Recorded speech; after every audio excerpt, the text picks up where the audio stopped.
My name is Olivia Bennett, and I am 32 years old. There's one night I will never forget for as long as I live. It started like any other monthly family dinner, but it turned into a nightmare I never saw coming. We were all sitting around the table, talking and eating, when my dad suddenly turned to me with a serious look on his face. His voice was sharp and cold when he asked, "Olivia, the $500,000 I gave you, what did you do with it?"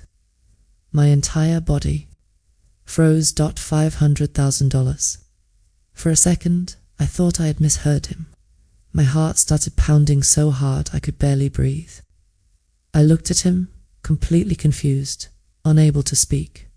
Across the table, my older sister Sophia went pale as a ghost. She dropped her fork, and it clattered against her plate. She looked like she had seen something terrifying before I could even find the words to respond. The doorbell rang. The sound cut through the thick, tense silence in the room. My father stood up immediately and went to the door. Moments later, 2 police officers walked in. My heart sank to the floor. If you've ever been betrayed by someone you love, you know that feeling when everything you thought you knew suddenly shatters. That night, I was about to learn just how deep betrayal can cut, and how my perfect sister would destroy our family with one horrible decision. Teaching 3rd grade was never going to make me rich, but it gave my life meaning. I worked at Oak Ridge Elementary School, and my classroom felt like my second home. The walls were covered with colorful posters and artwork from my students. Every morning, 22 bright little faces would look up at me, eager to learn. I loved watching their eyes light up when they understood something new. Sure, the paycheck wasn't great. Being a teacher meant living carefully, counting every dollar. But the hugs, the smiles, the hand-drawn cards, they were worth more to me than money, than my family. However, didn't see it that way. My dad, Richard Bennett, had built his financial consulting company from scratch. Over the years, he turned it into a well-known, successful business. To him, success meant money, plain and simple. He believed a person's worth could be measured by their bank account. My mum, Margaret, used to work in marketing, but after Sophia and I were born, she became a stay-at-home mom. She had always been the quiet supporter, the one who kept our family running smoothly in the background. And then there was Sophia, my older sister. By 4 years, Sophia was everything my dad admired: smart, confident, and ambitious. She worked as a senior loan officer at a big bank.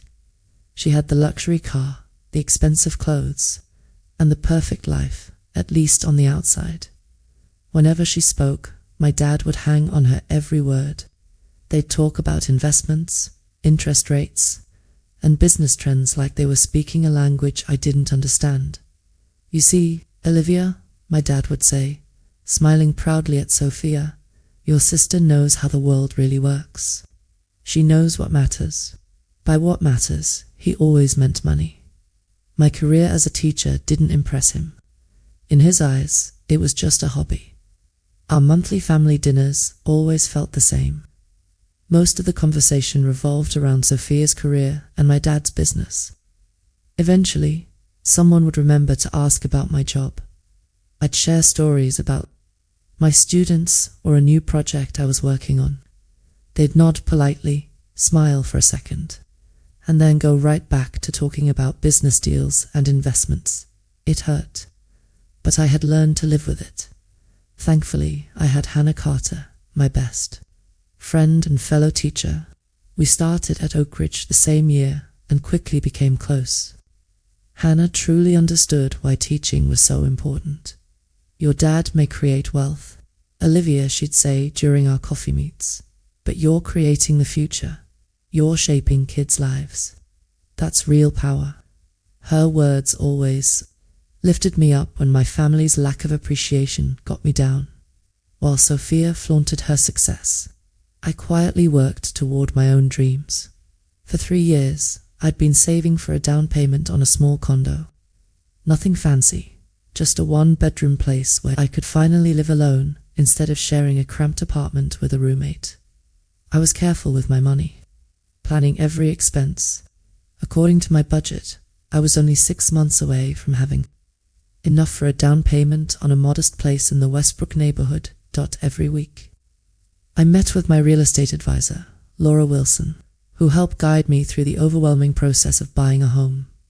Westbrook is heating up, she warned me during our last meeting, but if we move quickly, we can still find something in your price range. Her encouragement gave me hope. I could practically picture myself sipping coffee on the balcony of my very own condo.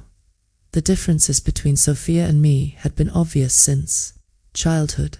Our family photo albums told the whole story. In almost every picture, Sophia was front and center, wearing a dance recital costume, holding a tennis racket, or posing with an award. Me, I was often in the background, holding a book or looking off to the side. It wasn't that my parents didn't love me. It was just that Sophia had a way of shining that drew everyone's attention. When she was named valedictorian in high school, I sat quietly in the audience between my proud parents. When she graduated from a prestigious business school, I was the one who planned her celebration party. She was always the star, and I was always the supporting role. Even though things were unbalanced, Sophia and I stayed in touch. We weren't best friends, but we met for lunch every few weeks, exchanged birthday gifts, and texted here and there. There was always a layer of tension between us, but I had learned to accept our relationship for what it was. I had my job, my savings plan, and my independence. Even if my family didn't fully understand my choices, I was proud of the life I was building. But what I didn't know was that everything, my peace, my plans, my family, was about to shatter. The first sign that something was wrong came a week before that fateful family dinner. Sophia suggested we meet for lunch at Perkins Cove, a trendy downtown spot known for overpriced meals and Instagram-worthy dishes. As soon as I saw the menu, I felt my stomach tighten at the prices. But I stayed quiet. I didn't want to start an argument. "So, how's work at the bank?" I asked as we waited for our food. Sophia seemed distracted, her eyes darting around the restaurant, like she was looking for someone. "It's fine," she said quickly, fiddling with her silver bracelet. "Just really busy." Her phone buzzed on the table. When she glanced at the screen, her face turned pale. "Sorry, I need to take this," she muttered, rushing toward the restrooms. She was gone for 10 minutes. When she came back, her perfectly done makeup couldn't hide the tension in her face. "Everything okay?" I asked gently. "Just work stress," she replied too fast, waving it off. "Nothing you need to worry about." But I couldn't shake the feeling that she was lying. Later, that same day, I stopped by my dad's office to drop off some papers for my mum. She was helping him organize a charity event he was sponsoring. As I walked toward the building, I saw someone rushing out through the glass doors. It was Sophia. I called her name, but she either didn't hear me or pretended not to. It was strange. She should have been at the bank that time of day, not sneaking out of our dad's office in the middle of the afternoon. Inside, I casually asked my dad's secretary, "Was that Sophia I just saw leaving?" The secretary looked uncomfortable before finally saying, "Miss Sophia has been coming by a lot this past month." "I thought you knew." A chill ran down my spine. Something was definitely going on, and Sophia was at the center of it. 2 days later, I got a call from my dad that left me unsettled. "Olivia," he said, his voice sounding tighter than usual. "Has your mother mentioned anything strange to you about our bank statements?" The question caught me completely off guard. "No." "Why? Is something wrong?" I asked, my heart skipping a beat. There was a short pause. Then he said quickly, "Nothing you need to worry about. It's probably just a minor error that we're sorting out." But the way his voice clipped at the end told me he was hiding something. My dad wasn't the type to get rattled by a simple bank mistake. That same evening, my phone rang again. This time, it was my mum. My mum rarely called me. She usually preferred short text messages or quick emails. So, when she did call, it usually meant something serious. Her voice was low, almost whispering, like she was afraid someone might overhear her.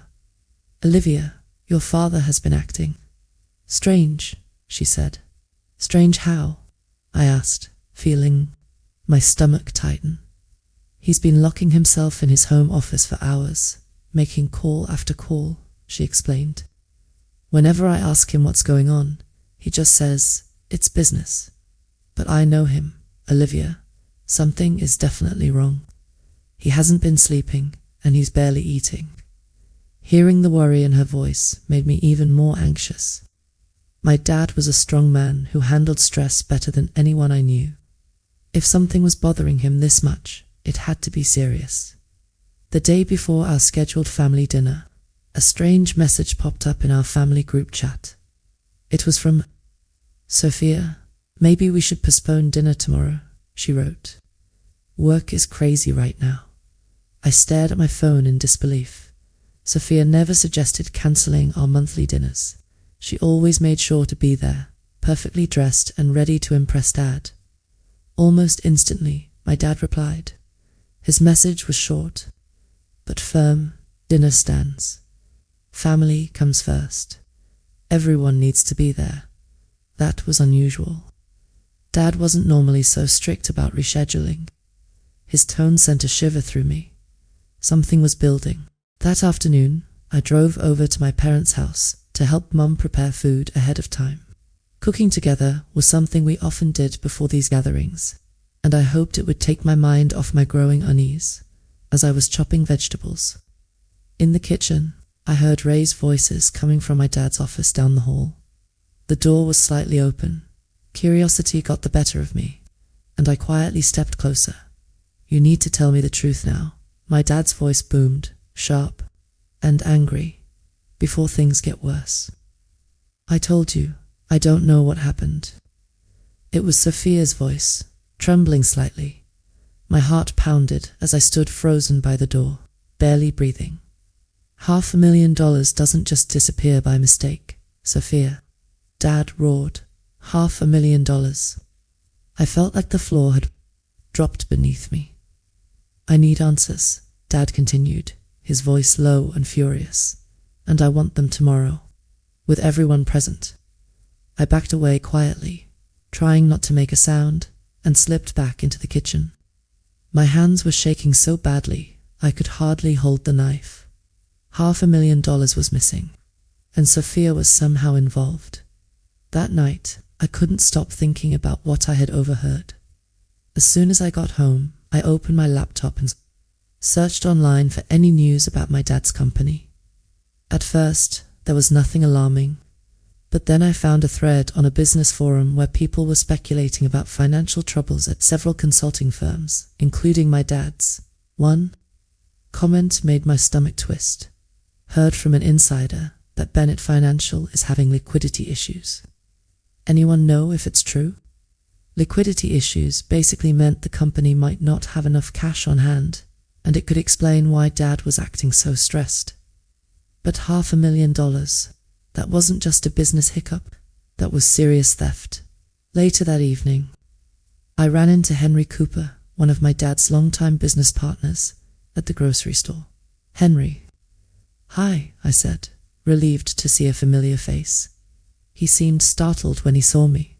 Double quotes. "Oh, Olivia," he said stiffly. "How are you?" "I'm good," I replied, though I didn't feel good at all. "How about you? How's everything at the office?" He hesitated, then said, "Managing." His tone was polite but strained. As he turned to leave, he added, "Please, send your father my regards. These are challenging times." Before I could ask what he meant, he hurried away, practically running down the aisle. I stood there staring after him, more confused and anxious than ever. By the time I got home, my mind was spinning. Something was deeply wrong with my family, and I had a terrible feeling that I was about to be caught right in the middle of it. The day of the family dinner arrived with heavy grey clouds hanging low in the sky. Threatening rain, it felt like the weather itself was reflecting my mood. Even though money was tight, I spent extra on a nice bottle of my dad's favorite whiskey. I wrapped it carefully in blue paper, hoping it would be a small peace offering, despite our complicated relationship. I always tried to keep the peace through little gestures like that. I arrived at my parents' house 30 minutes early to help Mum with final preparations. When I let myself in with my spare key, the house was unusually quiet. "Mum," I called out, setting my purse and the wrapped bottle on the entryway table. No answer. I walked through the house, checking the kitchen and living room. Eventually, I heard muffled noises coming from Dad's office. The door was slightly ajar. Through the gap, I saw Sophia frantically rummaging through my dad's desk drawers, her movements sharp and panicked. "Sophia," I said, pushing the door open. "What are you doing?" She jumped like she'd been caught committing a crime. "God, Olivia, you scared me," she said, slamming the drawer shut. Her appearance shocked me. Sophia was always perfectly put together, flawless hair, spotless clothes. But tonight, her hair was a little messy, and there was a small coffee stain near the collar of her expensive blouse. "I was just looking for some tax documents Dad asked me to grab," she stammered. "He wanted me to bring them before dinner." It was such an obvious lie. Dad never kept important documents in his desk drawers. He always stored them in the fireproof safe, hidden behind a painting of our grandparents. Something was definitely off. "Where are Mum and Dad?" I asked carefully, deciding not to confront her just yet. "Mum went to pick up dessert," Sophia replied quickly. "Dad's in the wine cellar, choosing bottles for dinner." She brushed past me, avoiding my eyes. "I should go help him," she muttered before disappearing down the hall by 6:30. We were all seated at the table. My dad sat at the head, Mum to his right, Sophia to his left, and me across from him. The dining room was beautiful as always, with polished silverware, crystal glasses, and our best china plates. Mum had outdone herself with the food: roasted chicken with herbs, garlic mashed potatoes, asparagus with hollandaise sauce, and warm rolls straight from the oven. Everything smelled amazing, but instead of feeling warm and inviting, the atmosphere was thick and tense. My dad hadn't said much since we sat down. Mum kept refilling her wine glass, clearly nervous. Sophia flinched every time there was a sudden noise. "So, Olivia," Mum said, trying desperately to start a normal conversation, "how are your third graders doing?" I forced a smile and told her about our latest science project. We had built tiny ecosystems in recycled bottles. Normally, Dad would have made a sarcastic comment about teaching real-world skills like money management instead. But tonight, he just stared at his plate, silently cutting his chicken into smaller and smaller pieces. "And you, Sophia?" Mum asked, her voice slightly shaky. "How are things at the bank?" Sophia's fork clattered against her plate. "Fine," she said too quickly. "Everything's fine. Just busy." My dad finally looked up, his eyes sharp. "Busy with what, exactly?" The question cut through the room like a knife. Sophia's voice went even higher as she scrambled for an answer. "Loan applications, client meetings, you know, the usual." "Interesting," Dad said slowly, setting down his fork, "because I had lunch yesterday with Thomas Gladwell, your regional manager, and he mentioned you've been taking a surprising amount of personal leave lately." The color drained from Sophia's face. I had some health issues," she stammered.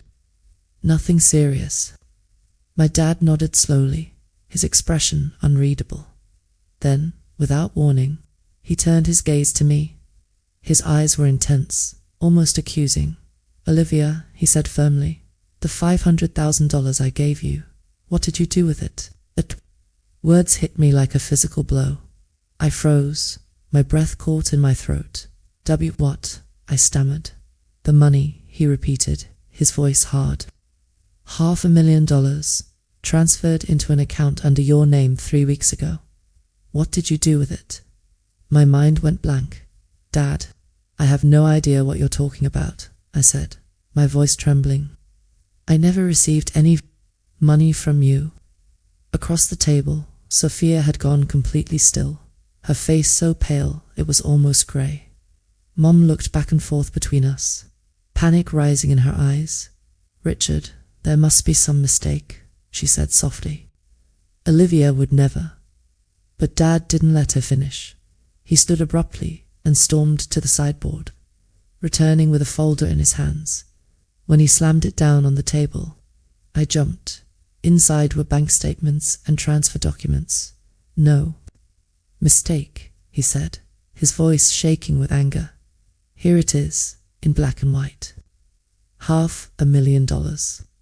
Transferred from our family business account to a new account at Southwest Bank. An account opened under your name, Olivia, with your signature and your social security number." He shoved the papers toward me. "Your signature, your driver's license number, your personal information." I stared at the papers, my mouth dry. The signature looked eerily like mine, but I had never signed those documents in my life. "Dad," I whispered, my voice breaking. This isn't me. I didn't open that account. I didn't take any money. I swear to you." But deep down, I could feel the storm building, and I knew nothing would ever be the same after that moment. My heart pounded so loudly, I could barely hear my own voice as I tried to defend myself. "Dad, please," I said, shaking my head in disbelief.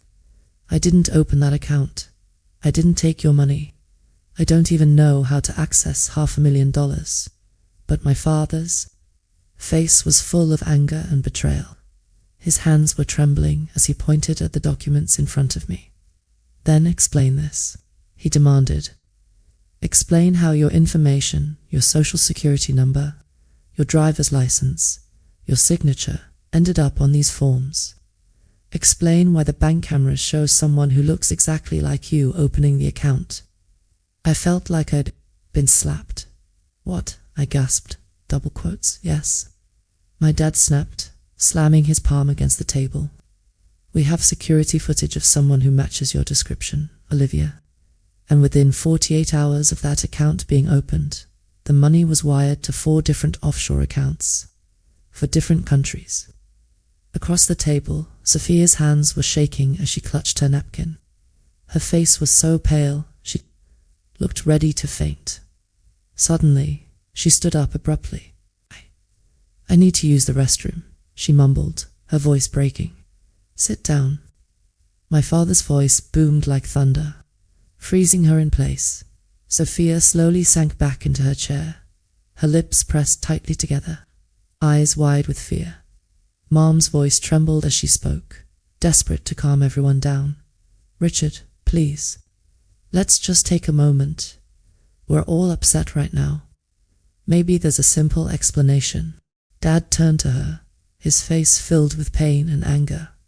"I've been calm for 3 weeks. Margaret," he said coldly, "ever since our accountant discovered the missing funds, I've been quietly investigating, hoping I was wrong, praying. There was some other answer, but the evidence keeps leading back to Olivia." He looked at me, his eyes blazing. Was it gambling? Drugs? A boyfriend with expensive tastes? He demanded, "Tell me, Olivia, what was worth stealing from your own family?" Tears welled up in my eyes as I shook my head. "No, Dad, I would never do this to you. You have to believe me," I cried, my voice breaking. "I've been saving for years just to afford a tiny condo. Do you really think I'd throw it all away by stealing $500,000? The room fell silent for a heartbeat. Then the sound of the doorbell echoed through the house. The sudden chimes sliced through the tension like a knife. My dad checked his watch, his face hardening. Right on time, he muttered darkly, "That'll be Detective Lewis and Officer Patel." My mum gasped, her hand flying to her mouth. You called the police," she whispered, her voice full of shock. "This isn't just a family issue anymore." "Margaret," Dad said firmly, "this is grand theft. Someone is going to jail tonight." My stomach dropped. I felt like I was falling, plummeting into a nightmare I couldn't escape. The front door opened, and 2 police officers walked in. The first was a tall woman with short grey hair and piercing eyes, Detective Amanda Lewis. She moved with quiet authority, her gaze sweeping over the room like she could see through us. The second was Officer James Patel, younger and in uniform, holding a notepad at the ready. "Thank you for having us," Detective Lewis said in a calm, professional voice. "I understand this is a difficult situation for everyone involved." Difficult didn't even begin to cover it. My dad gestured toward me, his voice sharp. "This is my daughter, Olivia Bennett. She's the one who took the money." My mouth went dry. No, I didn't," I whispered, my voice barely audible. Detective Lewis gave me a steady, unreadable look. "Miss Bennett," she said carefully, "based on the evidence provided by your father, including bank records and security footage, we have a warrant for your arrest for fraud and grand theft." The room spun around me. It felt like all the air had been sucked out. "This is insane," I whispered, my hands trembling. "I never took any money. I don't even understand how to do something like this." My father slammed his hand against the table, making the dishes rattle. "The evidence is right here, Olivia. Your signature, your account, your information. It all traces back to you." Detective Lewis raised her hand calmly. "Mr. Bennett, please, let us handle this." She turned back to me. "Before we proceed, Olivia, I have to read you your rights," she said gently but firmly. "You have the right to remain silent. Anything you say can and will be used against you in a court of law. You have the right to an attorney."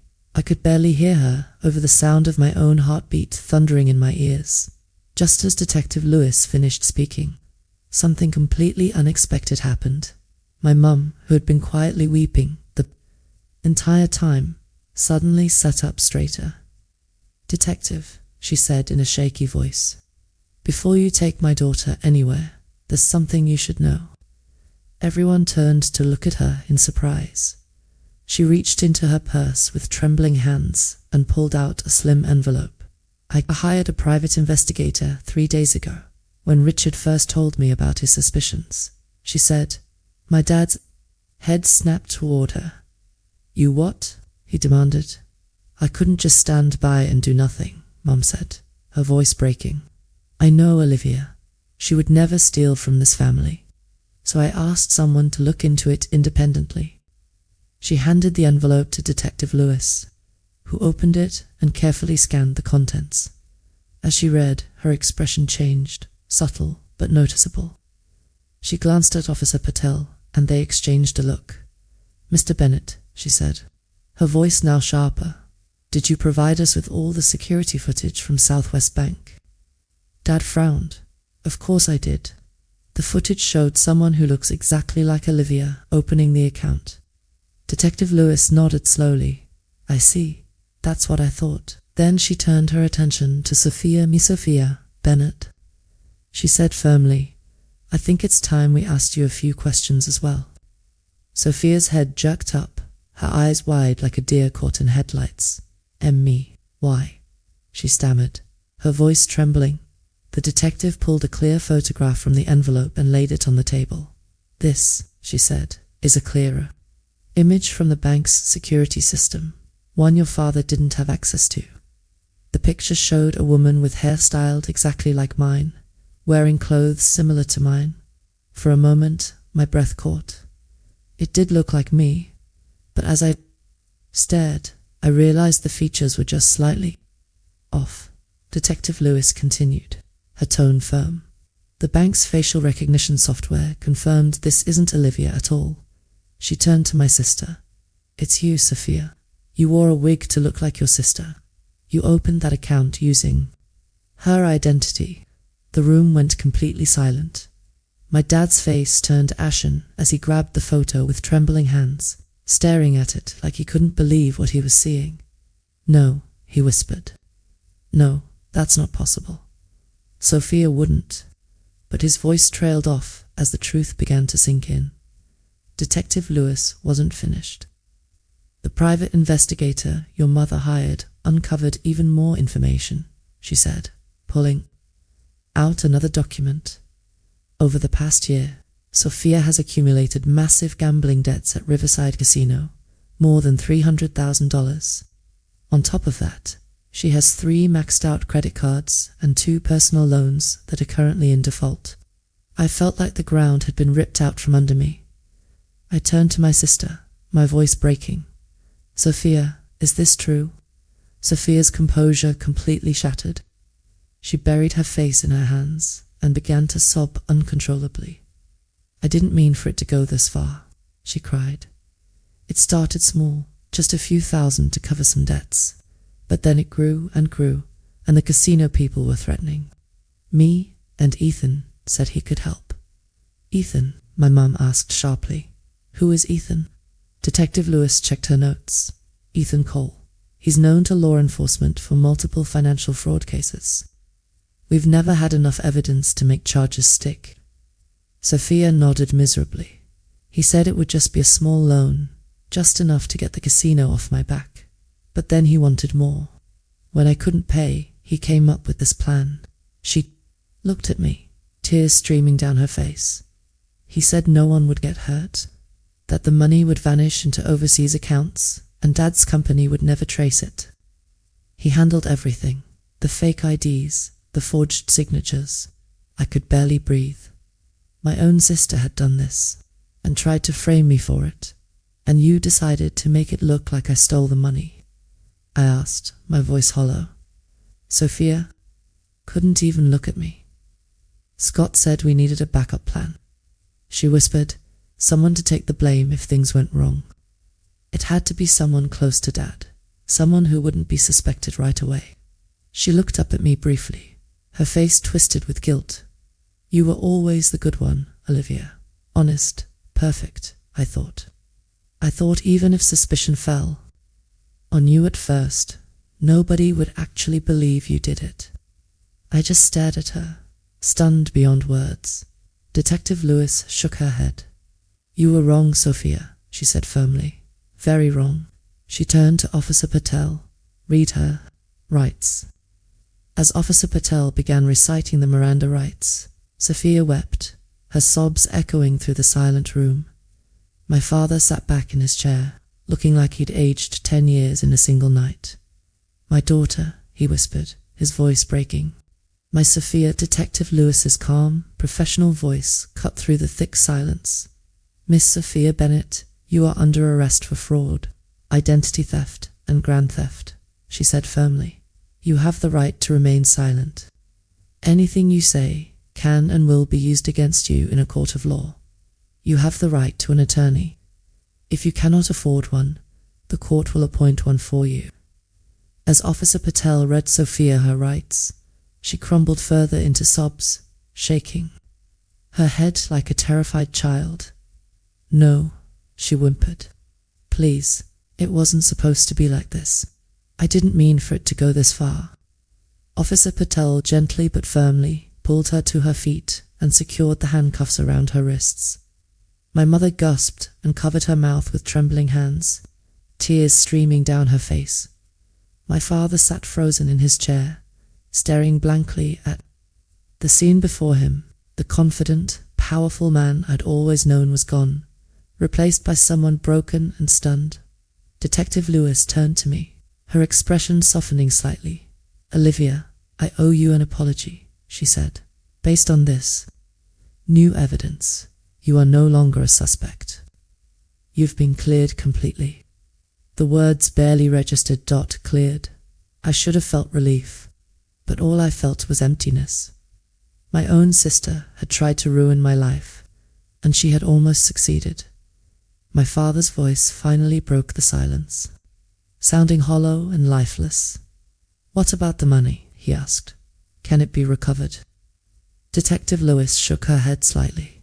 "Some of it, maybe," she said honestly, "but that depends on how quickly we can track down Ethan Cole and access the offshore accounts before they're emptied. Financial crimes like this are very complex. My father closed his eyes like the weight of the world had just fallen on his shoulders. Sophia, still sobbing, suddenly twisted in Officer Patel's grip to look at me. "I'm sorry, Olivia," she cried. "I never thought it would go this far. I didn't think Dad would actually call the police. I was going to fix it somehow. I swear I was." But her words felt meaningless. The damage was already done, Officer. Patel led her toward the front door, her sobs echoing through the hallway. I sat frozen, watching as my sister, the golden child, the one who could do no wrong, was taken away in handcuffs.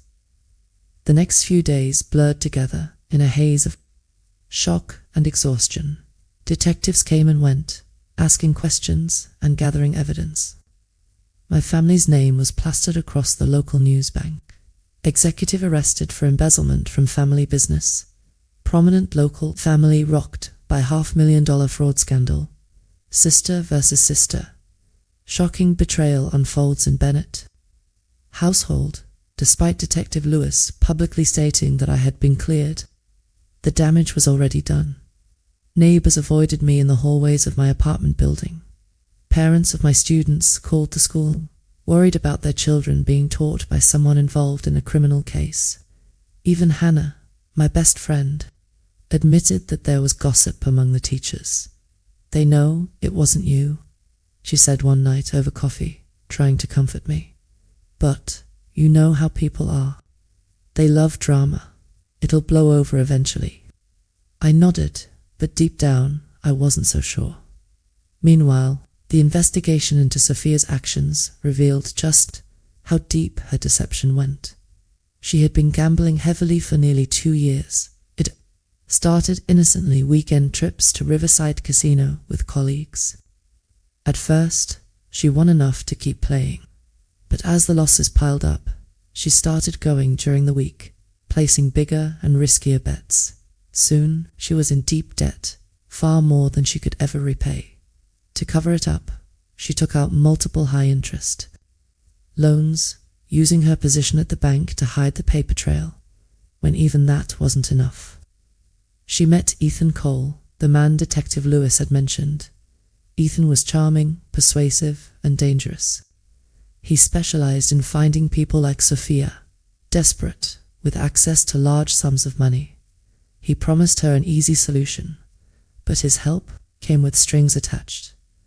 Detective Lewis explained it to us during one of our meetings.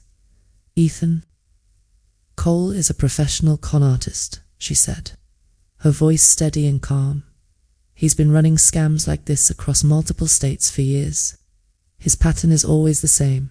He finds someone with a gambling problem or financial trouble, earns their trust, and then slowly ropes them into committing crimes with him." She glanced at my father, who sat with his head in his hands. "The brilliance of his plan is that the victim becomes an accomplice. They're too involved, too guilty, to turn him in when things go wrong." I thought back to Sophia's tearful confession at the table, her mention of the casino threatening her, of Ethan coming up with a plan. It all fit Sophia couldn't make. Bail thought the judge set it at $500,000, matching the amount she had stolen, so she sat in the county detention center, waiting for trial. My parents visited her every single day, but I couldn't bring myself to go, not yet. The betrayal cut too deep. I wasn't ready to face her, to look at her and see the sister who had tried to destroy me. My dad was a shell of himself. The man who had built a financial empire from nothing now looked like someone carrying a crushing weight. Every time I saw him, he seemed smaller, older, as if the years had caught up to him all at once. "I should have known," he kept repeating. All the signs were there. The sudden expenses, the excuses, the way she started acting differently. But I didn't want to see it. I was blind. He wouldn't meet my eyes when he said it. And deep down, I knew he wasn't just talking about Sophia. He was also thinking about how quickly he had accused me. My mum, on the other hand, bounced between heartbreak and anger. How could she do this to us? To you? She cried one evening as we sat in the kitchen. The dining room table was still set from that awful night. Nobody had been able to touch it since. What did we do wrong with her, Olivia? Where did we fail? I didn't know how to answer. I was still struggling with my own feelings, the shock, the pain, the lingering disbelief. Sophia had always seemed so perfect, so together. I had spent years feeling like I lived in her shadow, and now here she was, a liar, a thief, a fraud. She hadn't just ruined her own life. She had tried to ruin mine. The consequences didn't stop there. When I finally returned to work, my principal, Dr. Harriet Chen, called me into her office. "Olivia," she began gently, "you know I support you, and I want you to understand that legally you've been cleared." She sighed heavily, but some parents have expressed concerns. They're uncomfortable having their children in your class right now, given the publicity. My heart sank. "What are you saying?" "For now," Dr. Chen said, "I think it's best if you transition to a curriculum development role. It's temporary, just until things settle down." In other words, they were hiding me away. I would still have a job, still get paid, but I wouldn't be teaching directly. My career had been derailed, and it wasn't even my fault. Meanwhile, the search for Ethan Cole grew more urgent. The police discovered that he had fled the country just hours after Sophia's arrest. He had likely been tipped off by someone in his network. Interpol got involved, tracking his movements through a web of international accounts. My mum's private investigator, Daniel Reed, continued working closely with law enforcement. One evening, he sat us down at my parents' house to give us an update. "Your sister isn't Ethan's first victim," Daniel said gravely.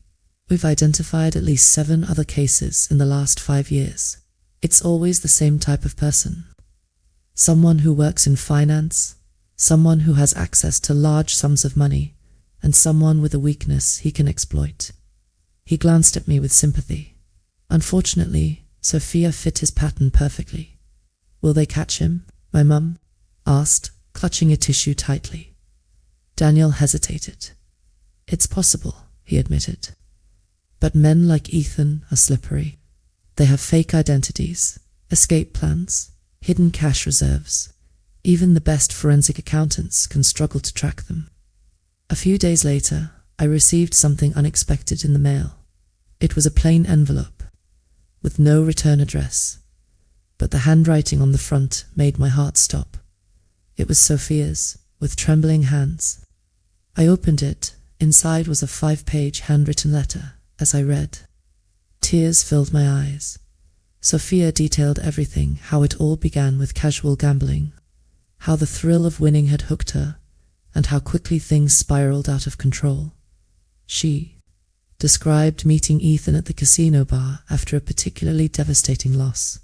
He had seemed like a savior at first, offering help and solutions, but over time she realized he had been manipulating her from the very start. Near the end of the letter, her words grew even more chilling. "I know you may never forgive me, Olivia, and I don't blame you, but you should know using your identity wasn't my idea. It was Ethan's. He said we needed someone to take the fall if things went wrong at first. I refused. I fought him on it, but he kept pushing, saying Dad would protect you, that you'd never actually face any real trouble. He lied to me, Olivia, just like he lied about everything else. Be careful, Ethan knows who you are now, and he blames you for the plan falling apart." The last line made my blood run cold. That night, as I was packing a bag to stay at my parents' house for safety, my phone buzzed with a text from an unknown number. "You think this is over? It's just beginning. Nobody crosses Ethan Cole," and walks away. My hands shook as I read it. Ethan wasn't done, and somehow I knew. My nightmare was far from over. For 2 weeks, I lived in a constant state of fear. I barely slept. Every time my phone buzzed or there was a knock at the door, my heart would leap into my throat. The threatening text from Ethan replayed in my mind over and over. "You think this is over? It's just beginning. Nobody crosses Ethan Cole and walks away. Even though Detective Lewis had arranged for extra police patrols near my apartment building, I didn't feel safe. I jumped at shadows, double-checked every lock, and barely left the house except to meet with my parents or the detective. Sophia's betrayal had destroyed our family, but Ethan's threat felt like a ticking time bomb. I knew he was out there, somewhere, watching. And the worst part, he now knew exactly who I was.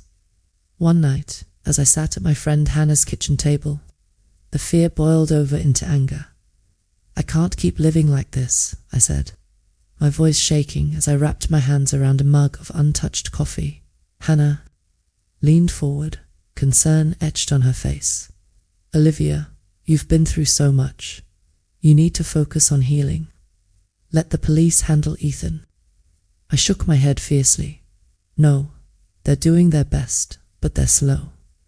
They have procedures and rules. Ethan doesn't. He's already one step ahead. He fled the country before they could even arrest him. If they can't catch him, maybe I need to help them." Hannah stared at me like I had lost my mind. "Help them? What are you talking about?" "I want to help catch Ethan Cole," I said, my voice growing steadier as I spoke the words aloud. "This isn't just about the money anymore. It's about taking back control of my life. He's been holding all the power since the moment he targeted Sophia. I can't keep being a victim." The next morning, I went to the detention center to see Sophia for the first time since her arrest. The visitation room was cold and impersonal, with scratched plexiglass dividers and metal, stools that creaked under every movement. When Sophia walked in, I almost didn't recognize her. Her perfectly styled hair was limp and dull now. Dark circles shadowed her eyes, and her expensive clothes had been replaced by an orange prison jumpsuit. As soon as she saw me, she burst into tears. "I didn't think you'd come," she choked out between sobs. "I almost didn't," I admitted, my voice flat. "But I need answers, Sophia. Real answers. Not the half-truths you told the police or the carefully worded apology you wrote in that letter. I need to understand how my own sister could do this to me."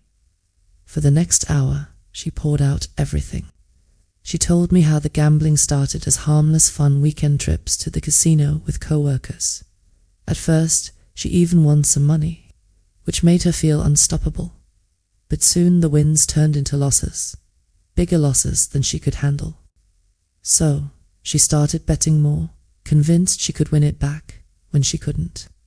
She took out loans, lying to herself that it was temporary. "I thought I could fix it myself," she said, wiping her eyes with a tissue.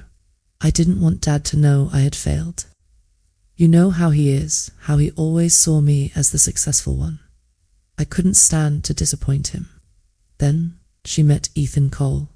"He seemed like a miracle at first," Sophia whispered, her voice trembling. "He told me he specialized in helping people like me, people with debt. He said he could restructure my loans and make everything disappear.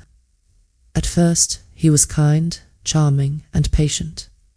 Over time, their relationship became romantic, or at least that's what Sophia thought. But Ethan never really cared about her. He had been grooming her, pulling her deeper and deeper into his world of fraud and crime. By the time she realized she was trapped, it was too late. He has everything on his phone," Sophia revealed, her eyes wide with fear. "Every scam, every victim, every fake identity. He calls it his insurance policy. He said if he ever went down, he'd take all of us with him." My pulse quickened. "His phone?" I asked sharply. "Where does he keep it? Did he ever back it up? Anything?" Sophia shook her head. "He's obsessive about it. It's a black smartphone with a custom case. He never lets it out of his sight. But he did mention backups once. Said he had a secure server somewhere in Eastern Europe." I leaned forward, my mind already racing. Does he have any regular habits? Places he likes to go? People he trusts? I pressed that Sophia bit her lip, thinking hard. "There's a coffee shop downtown, Blue Note Calf. He liked to meet people there, because the background noise made it harder for anyone to record conversations. And he has a cousin in Vancouver he used to talk about sometimes. Then she looked at me, alarmed. "Why are you asking me all this, Olivia? What are you planning?" I hesitated, then shook my head. "Nothing you need to worry about." The less she knew, the safer she would be, and the more believable my plan would sound if anyone questioned her later. Over the next week, I worked closely with Detective Lewis. At first, she was completely against my idea. "You want us to use you as bait?" she said, her tone sharp and disapproving. "Absolutely not. Olivia, Ethan Cole isn't just a con man. He's dangerous. He has violent associates. This isn't a game." "I'm not asking to walk into a trap blindly," I argued. "But Ethan is already watching me. He's already threatened me. What if we turn that against him? What if we make him think I have something he wants?" Detective Lewis studied me for a long moment, then finally sighed. "Even if I agreed, we'd have to be very careful. The last thing I want is for you to end up hurt or worse." After days of planning and debate, we came up with a strategy. The police would create a controlled digital footprint, making it seem like I had discovered incriminating information about Ethan's other crimes. The goal was to make him believe I had leveraged something valuable enough for him to come out of hiding. Every search I made online, every phone call I placed, even my location check-ins would be carefully staged to catch his attention. If we did it right, Ethan's paranoia would do the rest. He'd make contact, and when he did, the police would be ready to trace him. For 3 tense weeks, I lived a double life. Outwardly, I pretended to go about my day, grocery shopping, visiting my parents, even stopping by school occasionally. But behind the scenes, every move was part of the trap. I accidentally left hints online that I knew about offshore accounts linked to Ethan. I had private conversations on monitored phones, mentioning details designed to get back to him. I even visited places tied to his network, like the Blue Note Cafe, knowing his associates might be watching. All the while, undercover officers kept me under close protection. Though never obviously, it was exhausting, terrifying, and exhilarating all at once. Then, one evening, it finally happened. My phone buzzed with a message from an unknown number. "Williams has a proposition." The text read, "Information exchange. You have things he wants. He has things you want. Tomorrow, Blue Note Cafe, 10 a.m. Come alone, or the deal is off." My hands trembled as I showed the message to Detective Lewis. "This is it," she said, her face serious. "We'll set up surveillance. You won't actually be alone. We'll have officers positioned inside and outside the cafe. Your job is to keep him talking long enough for our tech team to trace the call." I nodded, my stomach twisting with nerves. This was it, the moment everything had been building toward. The next morning, I walked into the Blue Note Cafe right at 10 a.m., wearing a wire and carrying a purse with a hidden tracking device. The place was bustling with the morning rush. The hiss of espresso machines and the hum of conversation created the perfect background noise. A man in a grey suit waved me over to a corner table. He was middle-aged with thinning hair and glasses. He looked so ordinary, so forgettable, that it was almost unsettling. "Miss Bennett," he said smoothly, giving me a fake smile. "My name isn't important. You can call me John. Where's Ethan?" I asked directly, my voice steady, even though my pulse was racing. "Mr. Cole prefers to stay in the background for now," John replied casually. "I'm here to see if a meeting with him would even be worth his time." The conversation that followed was like a dangerous dance. John wanted to know exactly what information I supposedly had, while I carefully followed the script Detective Lewis and I had prepared. I hinted at knowing about Ethan's offshore accounts, his victims, his network, without ever revealing that I didn't actually have solid proof.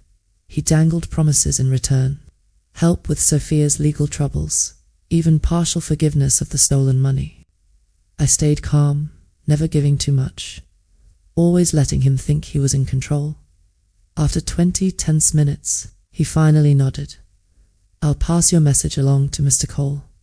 If he's interested, you'll be contacted again." Then he left without ordering a thing, disappearing into the crowd. Detective Lewis was at my side within seconds. Her voice was low but urgent. "We got it," she said, her eyes alight with determination. "Our tech team cracked through his VPN.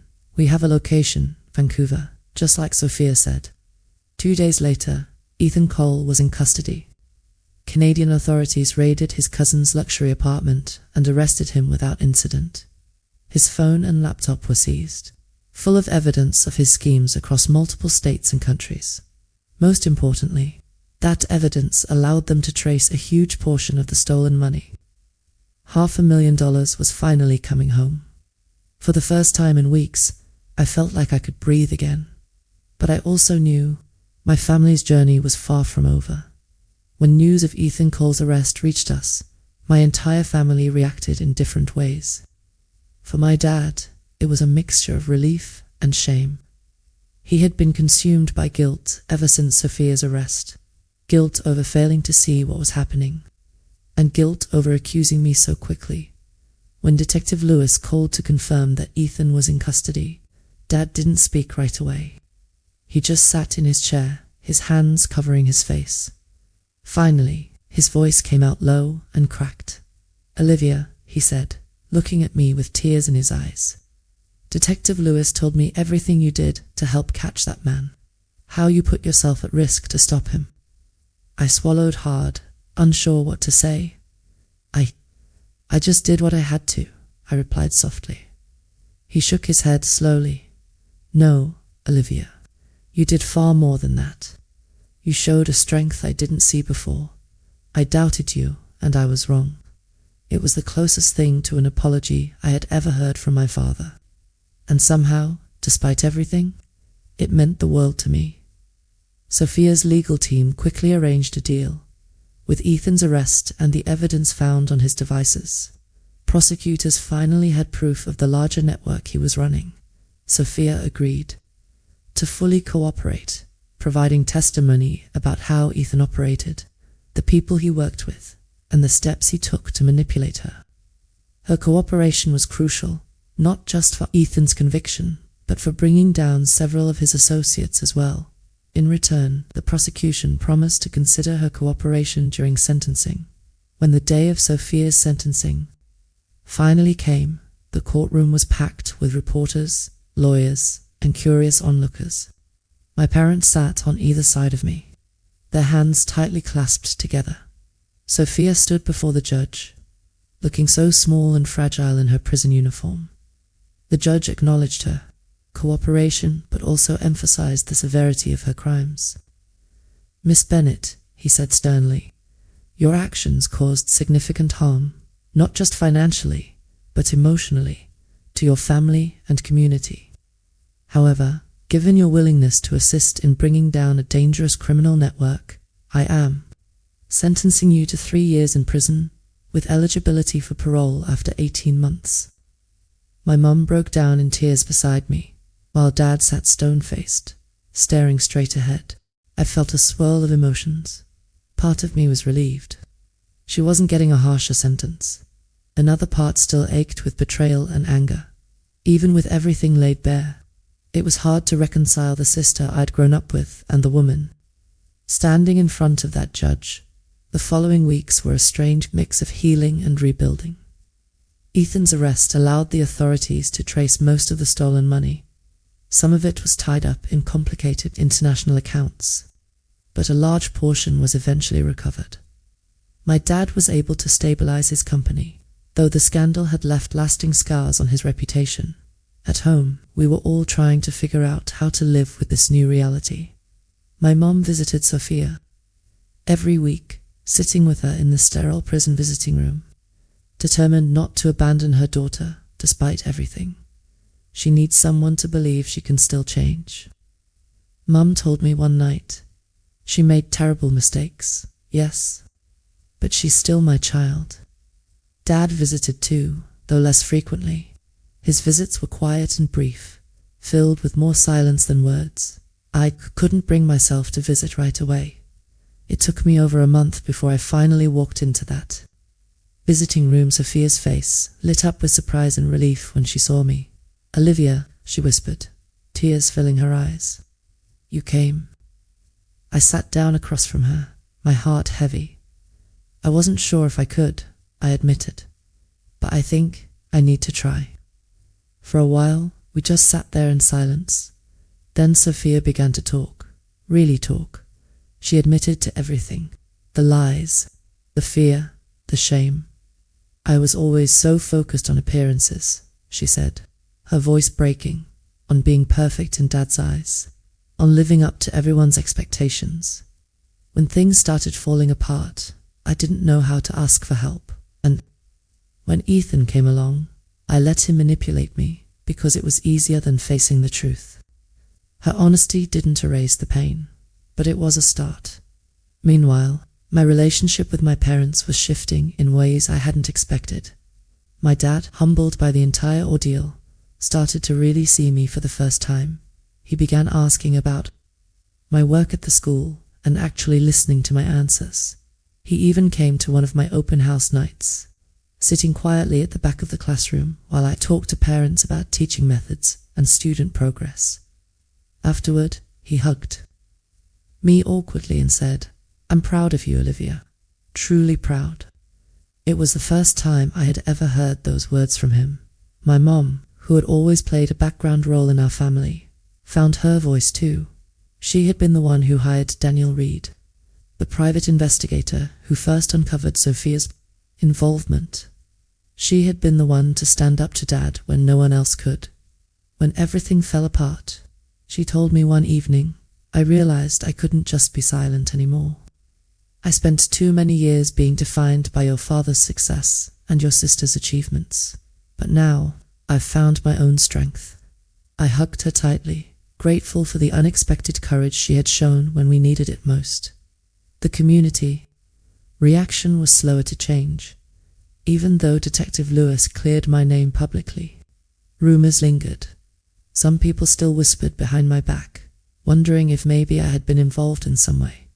When I returned to school, my principal, Dr. Chen, finally restored me to my classroom after weeks of working in a behind-the-scenes role.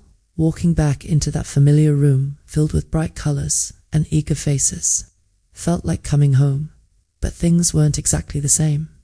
Some parents had transferred their children to other classes.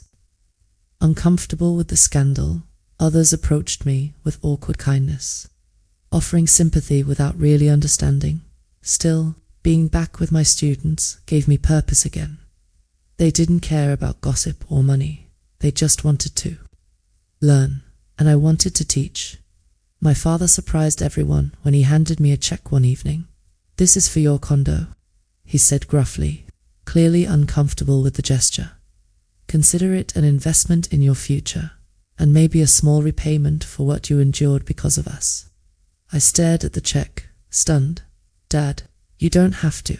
"I want to," he interrupted firmly. "You deserve to have something good come out of all this mess."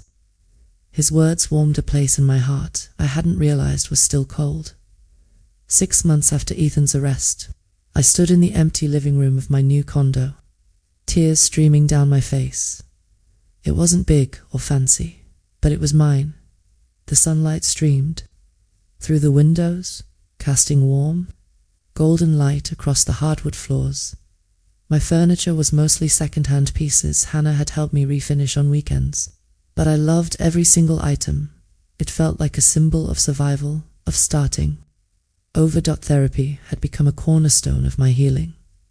At first, I resisted the idea. I didn't think I needed to talk to a stranger about my feelings.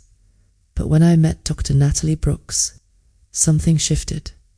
She helped me unpack not just the recent trauma, but years of family dynamics that had shaped who I was. "What you went through wasn't just about your sister stealing money," Dr. Brooks explained one afternoon. "It was the collapse of a family myth. For years, your family had this story. Sophia was the perfect daughter, the star.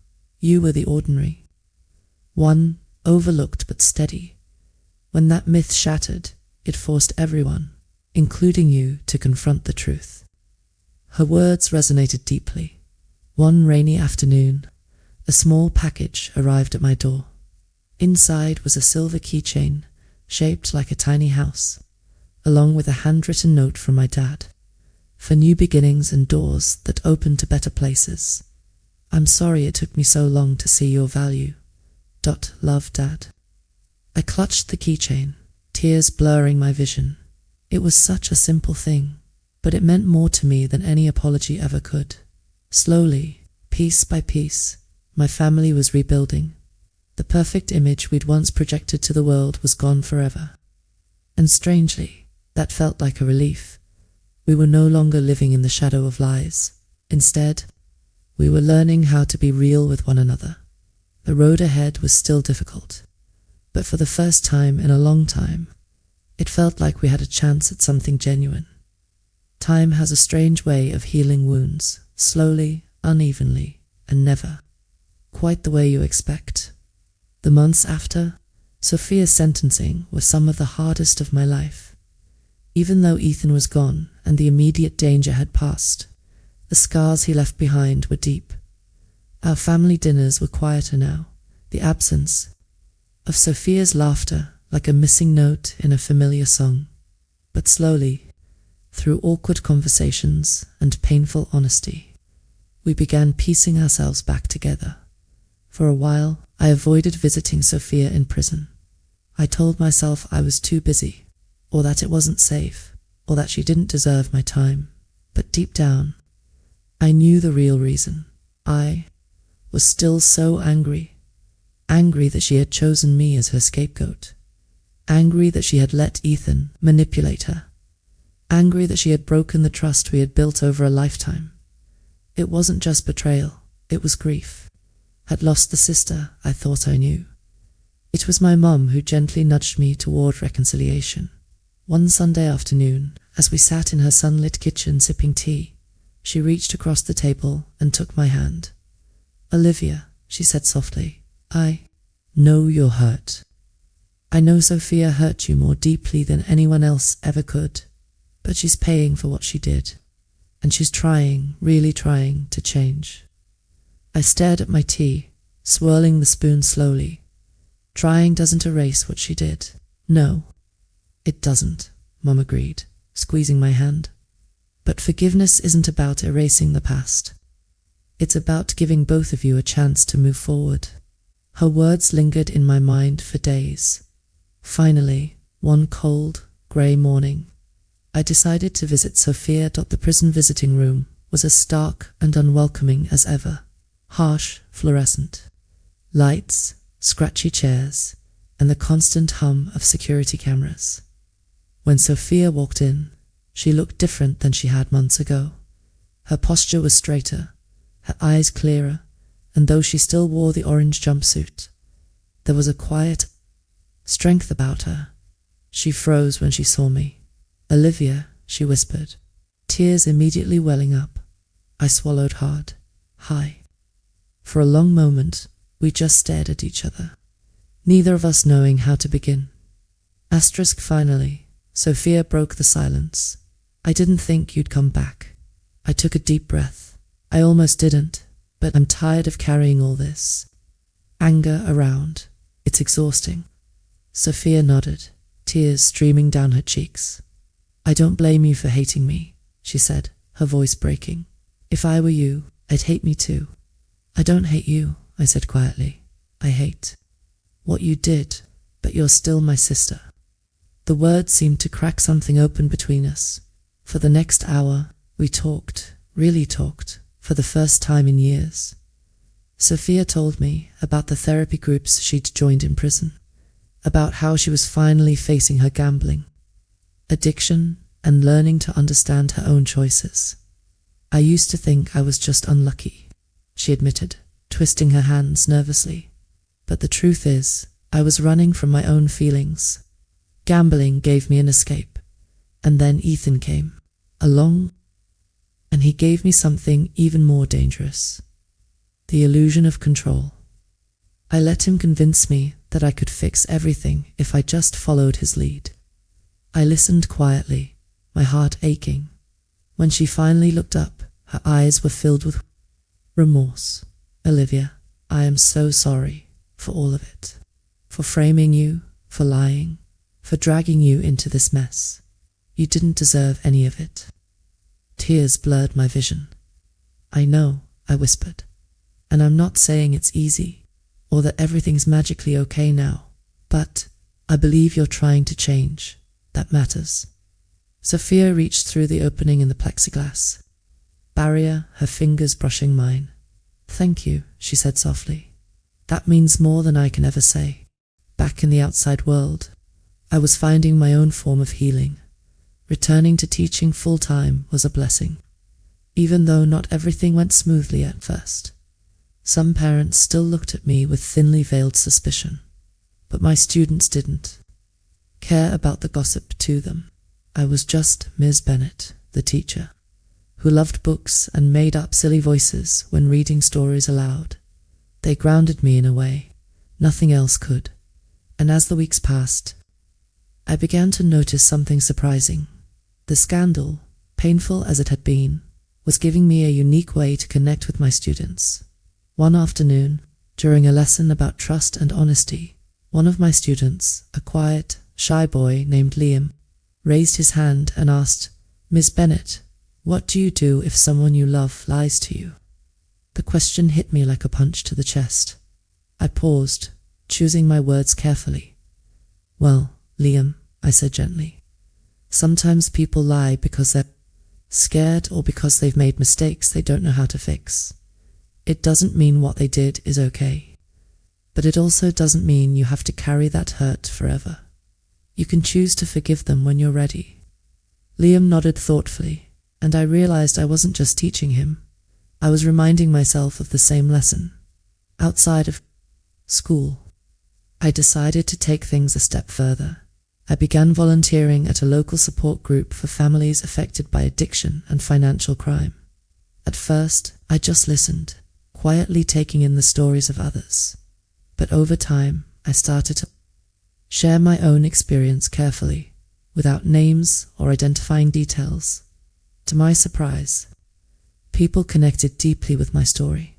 Some even said it gave them hope. One evening, a woman named Carla approached me after a meeting. "My brother's in prison for stealing from our parents," she said softly. "For a long time I couldn't even say his name without feeling rage. But hearing how you're working on forgiving your sister, it makes me think maybe I can try to." Her words stayed with me. Maybe, just maybe, something good could come out of all the pain my family had endured. At home, the dynamic between me and my parents was changing too. My dad had begun opening up in ways I never expected.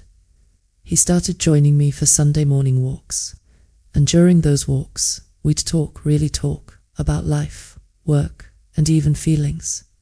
One morning, he confessed something that shocked me. "You know, Olivia," he said, his voice low, "for years, I was so focused on building the business and making sure Sophia succeeded that I didn't notice how much I was neglecting you. When this whole thing happened, it forced me to face the truth. I almost lost both of my daughters, one to prison, and one to my own blindness." I squeezed his hand, tears in my eyes. "Dad, you didn't lose me. I'm still here," he smiled faintly, "and I don't plan to take that for granted ever again." As the months passed, Sophia began to change in visible ways. She sent letters regularly, each one filled with updates about her progress in therapy, her work in the prison library, and the friendships she was forming with other women trying to rebuild their lives. One letter in particular brought me to tears. "I finally understand something, Olivia," she wrote. "I used to think strength was about never showing weakness, but now I see that true strength is admitting when you've messed up and asking for help before it's too late. I wish I had learned that lesson sooner, but I'm grateful I get to learn it now." Reading her words, I felt a tiny spark of hope. Maybe one day, when she came home, we could rebuild our relationship completely. On the 1-year anniversary of Ethan's arrest, our family gathered at my new condo. It wasn't a fancy celebration. Just takeout pizza, a homemade cake, and laughter filling the room. As we sat together, I looked around at my parents, at Sophia's empty chair, and at Hannah, who had been by my side through it all, for the first time in what felt like forever. I felt a sense of peace. We weren't perfect. We were messy, flawed, and still healing. But we were a family, and that was enough. Later that night, as I stood on my balcony overlooking the city lights, I thought about how far we had come. The Olivia from a year ago would never have believed this moment was possible. Back then, I felt powerless, voiceless, like life was happening to me rather than with me. But now, I understood something vital. I wasn't just a survivor of my sister's betrayal or Ethan's schemes. I was my own person, strong, resilient, and capable of building something beautiful from the ashes. As I turned to go back inside, my phone buzzed with a new message. It was from Sophia. Happy anniversary. Sis, I know we're not there yet, but thank you for giving me a second chance. I love you. I smiled through my tears and typed back a simple reply. I love you too, always. The day Sophia was scheduled to be released from prison felt surreal. It had been exactly 18 months since that horrible night, the night our family shattered under the weight of lies and betrayal. Back then, I never would have believed. We'd reached this moment, that we'd survived the storm, that we'd still be standing together. In some way, the morning of her release, I woke up before dawn. I couldn't sleep. My stomach twisted with a mixture of anxiety and hope. When I looked in the mirror, I barely recognized the woman staring back at me. This past year had changed me. The timid, overlooked Olivia, who once lived in the shadow of her sister, was gone. In her place stood someone stronger, someone who had been tested and had survived. My parents and I drove to the prison in silence. Mum clutched a tissue tightly in her hands, tears already glimmering in her eyes. Dad's face was tense, his jaw clenched, his knuckles white as he gripped the steering wheel. When we arrived, we stood outside the gates, waiting. The sun was just beginning to rise, painting the sky in streaks of pink and gold. Finally, the heavy doors opened, and there she was. Sophia stepped out, wearing simple jeans and a plain sweater, clothes my mum had sent weeks ago. Her hair was longer, her face leaner, but what struck me most was the look in her eyes. Gone was the frantic, desperate woman who had been led away in handcuffs. In her place was somewhat humbled, someone who had fought through darkness and come out the other side. When she saw us, she stopped, as if afraid to take another step. Mum broke the spell first. She ran forward, wrapping Sophia in a fierce hug, sobbing. "Openly, my baby," she cried. "My baby, you're home." Dad followed more slowly. For a moment he just stood there, his expression unreadable. Then, with a shaky breath, he pulled Sophia into his arms and held her tight. Finally, it was my turn. I hesitated, my heart pounding. Sophia looked at me, her eyes brimming with tears. "Olivia," she whispered, "I don't even know where to begin." I took a step forward, my voice soft but steady. "You don't have to say anything yet. You're here. That's enough for now." And then I hugged her. It wasn't like the hugs we used to share when we were kids. It was deeper, heavier, filled with pain, regret, and love all tangled together. The car ride home was quiet, but not uncomfortable. Sophia kept staring out the window, taking in the sights she hadn't seen in so long, the familiar streets, the parks we used to play in, the coffee shop we'd visited 1,000 times at one point. She turned to me and said softly, "It's strange. Everything looks the same, but it feels so different." I nodded. "Yeah, that's because we're different now." When we arrived home, Sophia paused at the front door, her hand hovering over the handle. "I'm scared," she admitted, her voice trembling. What if I don't fit here anymore? Mum squeezed her shoulder. You'll fit. We'll figure it out together. Inside, everything had been cleaned and prepared for her return. Her old room was freshly painted, with soft blankets and framed photos of happier times. Sophia walked around slowly, touching familiar objects as if grounding herself in reality, when she saw a photo of the two of us as children, both of us in matching Halloween costumes. She broke down, sobbing. I ruined so much, she cried, sinking to the floor. I don't know how to fix it. I knelt beside her, pulling her into a hug. You don't have to fix everything overnight, I said gently. We just take it one day at a time. The first few weeks were challenging. Sophia had to adjust to a world that had moved on without her. Simple things like using a smartphone or ordering coffee felt overwhelming. There were awkward moments, to old friends who didn't know what to say, neighbors who stared a little too long, whispers that drifted through grocery store aisles. But Sophia faced it all with quiet determination. She went to therapy twice a week, attended addiction support groups, and even started volunteering at a community center, helping others who were rebuilding their lives. Each small step forward felt monumental. For me, having her home was both healing and complicated. There were moments when I caught myself tensing up, waiting for the old patterns to return. The jealousy, the competition, the feeling of being overshadowed. But Sophia was different now. She listened more. She apologized often, not just with words, but with actions. One night, as we sat on my balcony drinking tea, she turned to me and said, You know, Olivia, I used to think you were the weak one, the safe, predictable sister. But now, I see you're the strongest person I know. Her words caught me off guard. For years, I had been defined by what I wasn't. Not ambitious like Sophia, not powerful like Dad, not perfect like Mum's vision of a family. Hearing her say that shifted something inside me. Thank you, I whispered, my throat tight. That means more than you know. Meanwhile, life outside our family kept moving forward. My work at the school blossomed in ways I never imagined. After speaking at a local conference about my experiences with resilience and trust, I was invited to lead a special program for students dealing with family challenges. We called it Second Chances. The program created a safe space for kids to talk about difficult issues, addiction, incarceration, loss, things most classrooms never addressed.